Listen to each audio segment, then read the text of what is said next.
Questions? What went wrong for Teagan in this one?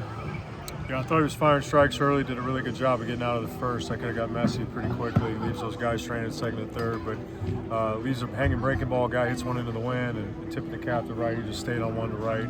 Really was the difference with 5 runs right there with just 2 pitches that weren't executed well. And again, gave us some length, which was good going into tomorrow, but when the wind's blown out like that, you got to keep the ball down a little bit better. You mentioned the 2 pitches. Was there any thought about getting him in that 5th inning? No, he was only at about 70 pitches at that point, and again, facing a younger guy in the lineup, tip of the cap, I mean, breaking ball, again, gets to the bottom, hits it, but right there on Friday night, you need length. Starters at 70 pitches, you need to be getting close to 100 this time of year. Offense slow out of the gates there for 7 innings. From your vantage point, what was wrong with him? Yeah, just tip of the cap to Cleaver. It's a guy that is kind of throwing under the hitting speed, a lot of 83, 85, but too many pull side ground balls, pop-ups, and first pitch outs. It's not a good strategy against anybody that you face. And again, too many pull side ground balls, and that's one we talk about a ton, but you're gonna have to make that adjustment quickly. Friday nights have been kind of a pain, it seems like, so much of the season. How hard is that to keep coming back week after week and having to win those back 2 games to take a series win?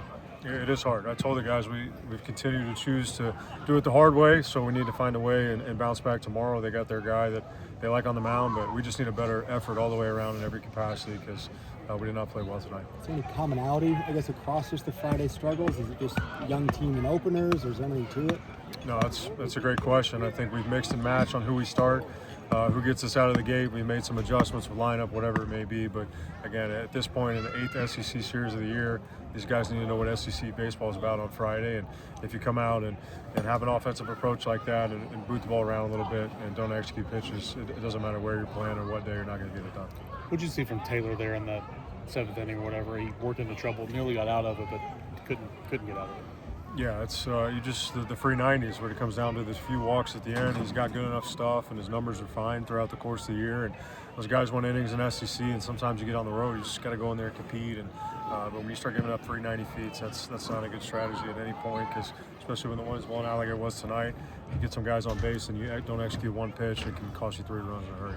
Was Garrett behind the plate tonight simply because he's been catching Teagan for a while? Yes, yeah, those two have been great pair together, and again, when you look at defense, you want to make sure the pitcher's taken care of, and those two have had some good back-to-back outings together, but really good job by Stone coming off the bench right there, hitting a laser right there in the 6th hole, and that's something that hopefully will carry over to tomorrow. You moved Levi up, I think, Tuesday. First time you kind of moved up there. What did you like about him to elevate him and have that confidence he can bring the production and keep it going? Yeah, I mean, we're just looking at SEC only stats. He's driving in runs for us, and that 5-6 spot, whether it be Reese or whoever's in the mix there, those guys do their job at the top. They'll have a chance to execute and drive in some runs. So, mixing a walk, take some good swings tonight, and he needs to continue doing that for us. It's kind of a message to the team out there in the outfield after this one. Just got to hit the reset button and got to play better.